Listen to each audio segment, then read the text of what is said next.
Okay, so I want you to imagine the quintessential modern ritual. You're in a manicured suburban backyard. The sun is perfect. I'm picturing it. There are cupcakes. Oh, there are definitely cupcakes with Yeah. little question marks on them. Yeah. And right in the center, you've got this happy couple holding a giant black balloon while like 50 of their friends and family are all pointing their phones at them. The gender reveal party, it's become this peak of relationship performance art. Totally. Usually the whole suspense is about biology. Is it a boy? Is it a girl? Pink or blue? But today, we are looking at a source that takes this entire script and just, flips the whole table over. It really does. They're doing a deep dive into a first-person account called The Gender Reveal Truth, A Miracle of Betrayal. And I have to say, this is not just a breakup story. It reads like a tactical after-action report. It's a masterclass in what we call information asymmetry. It's all about what happens when one person thinks they're the director of the show, but they're actually just a character in someone else's meticulously planned revenge plot. The whole narrative arc here is just wild. It transforms the gender reveal from a celebration into a trap. So let's get into the mission, so to speak. Right. We're going to unpack the psychology of the long con, the discipline it takes to live a lie in order to expose a much bigger one, and the absolute carnage that happens when you invite an audience to watch your own destruction. And we should probably warn you, this gets calculated, very cold. We are not dealing with a screaming match in a living room here. No. We're talking about the strategic dismantling of a person's life broadcast live on the internet. Okay, let's set the stage. We have the narrator, we'll just call him the husband and his wife, Karen. And the story kicks off with what's supposed to be this incredible moment, the inciting incident. Karen comes home, and she has news? She comes home, and she is just vibrating with excitement. She's got the positive pregnancy test. The classic moment. She's screaming, "We're pregnant," crying tears of joy, throws her arms around him. And she keeps using this one specific word over and over again. She calls the pregnancy a miracle. And that word, miracle, it's doing a lot of heavy lifting here. In most contexts, it just means we're so happy, right? Oh, it's just hyperbole. But in this story, it suggests that something impossible has just happened. And for the husband, it literally is impossible. This is where the ground just falls out from under you as you're reading. Because while he's hugging her back and smiling and playing along, his brain is processing a piece of data that Karen has no idea he has. And it's a huge piece of data. Massive. 2 years before this moment, the husband had a vasectomy. Which he never told her about. Never told her. And the source actually gives some context for why. It wasn't malicious at first. He says they weren't financially stable. He didn't want to bring a child into debt. So he was trying to be responsible. Exactly. His plan was to maybe reverse it later or look into adoption once they were on solid ground. So he kept this medical procedure a secret to, avoid the argument. So you've got this massive secret on his side. And now Karen comes in with this supposed pregnancy on the other side. And that creates the information asymmetry. In that split second, while they're hugging, the husband doesn't need a paternity test. He doesn't need to check her phone. The math just doesn't work. The biology is the evidence. He knows with 100% certainty she has cheated. Can you even imagine that headspace? You're holding your wife, she's crying happy tears, and you know you're sterile. The adrenaline dump must be insane. The natural reaction is to just explode, right? To shove her away, scream liar. Absolutely, to throw the test against the wall. But that's the emotional reaction. This narrator, he has this terrifying level of self-control. He completely suppresses that fight or flight response. He realizes right there that if he blows up now, it's just a fight. It's his word against hers. He said, she said. But if he waits, he has the advantage. So he decides to lean into it. He says in the account he thought about kicking her out right then and there. But he knows Karen. He describes her as someone who loves attention and just lives for social media validation. And that psychological profile is what seals her fate. He realizes private justice isn't enough. He wants to give her exactly what she craves, a spectacle, but on his terms. He decides to weaponize her own vanity against her. And this kicks off what he calls his acting phase. Honestly, this is the part of the story that gave me chills. It wasn't for a day or two. This went on for weeks. Think about the daily psychological toll of that. You have to wake up next to her, kiss her goodbye. You have to go to the OBGYN appointments. That's the part that got me. He's sitting in a medical office, holding the hand of the woman who was actively deceiving him looking at an ultrasound of a child he knows isn't his, and he has a smile. He has to squeeze her hand and look like a proud, excited dad. It's a form of dissociation. To pull that off, you have to completely detach your internal reality from your external performance. He's basically an undercover agent in his own marriage. That's a perfect way to put it.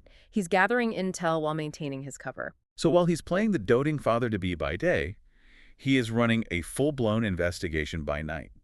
He waits until she's asleep, checks her phone records, and, well, surprise, surprise, he finds the co-conspirator. Of course he does.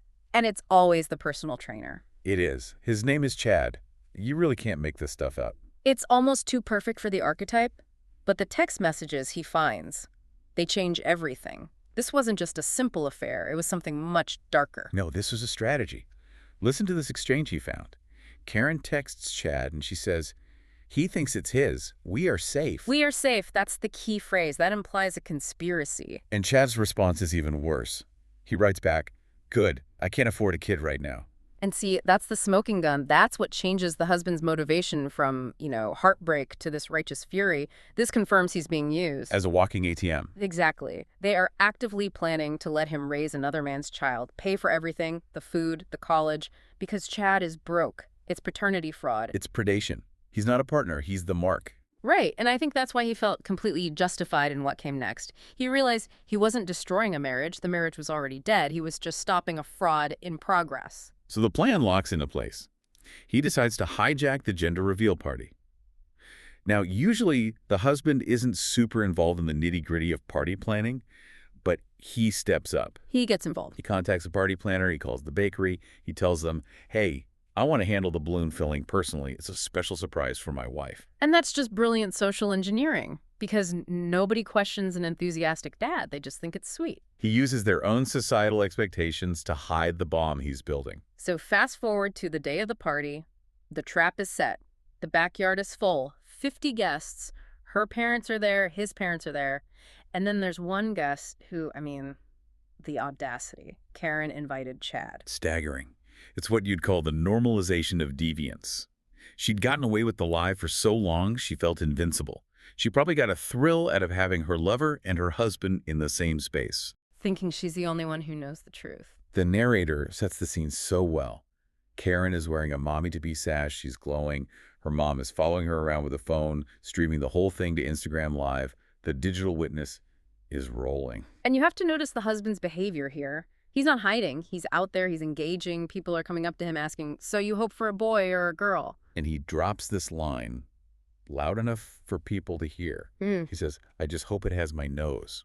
Oh, that is playing with fire. And he notes that Chad looked visibly nervous when he said that. Like, Chad knows the stakes. Karen is completely oblivious, living in her fantasy, but Chad is sweating. The tension is just building. The husband is signaling, I know, but it's too subtle for anyone to really pick up on yet. He's toying with him. So it's time for the main event. Music's pumping.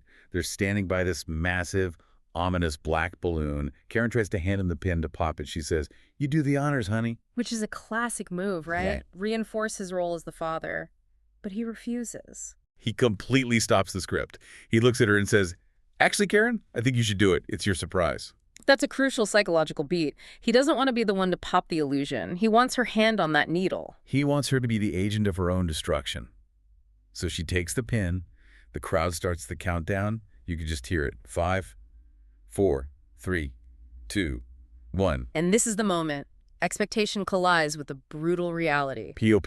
The balloon bursts, and everyone looks up, conditioned to expect a cloud of blue or pink.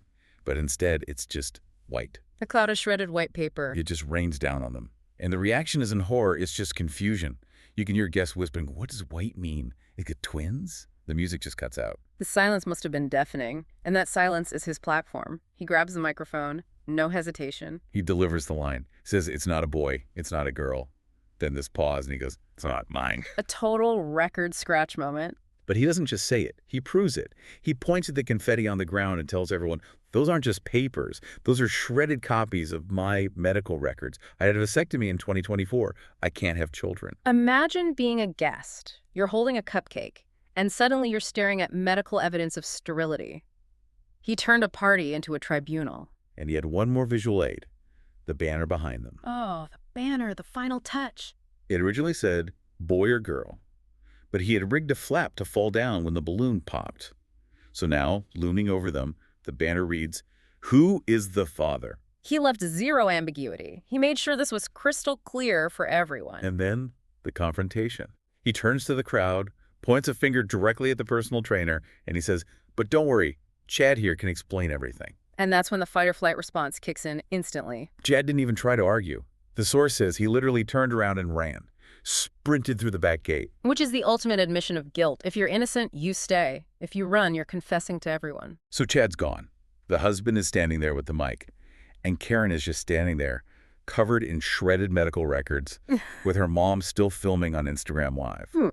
Her face goes from this beaming smile to absolute horror. And her reaction is so revealing. She doesn't apologize. She attacks. She starts screaming at him. Yeah. She yells, "You monster, you ruined everything." I ruined everything. Let me explain. She's angry that the performance was ruined. The public embarrassment to her is the real injury here. And the husband.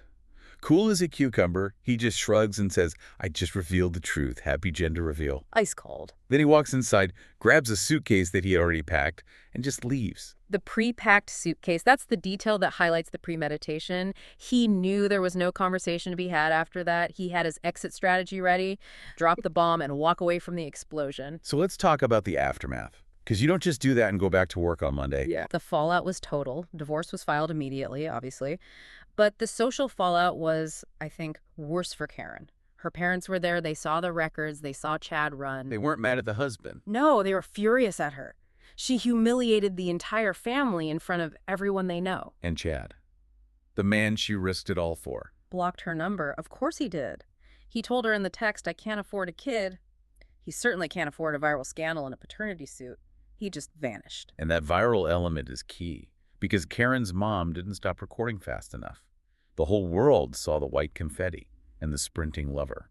So now Karen is living the inverse of the life she wanted. She wanted to be the star of a heartwarming viral moment, and instead she's the star of a viral disaster. She's a single mom in a small apartment, sending angry emails about how he humiliated her. She still blames him. Denial is a powerful thing. She frames herself as the victim of his cruelty, conveniently ignoring that the whole situation was built on her fraud. It brings up this really complex question, about justice versus revenge.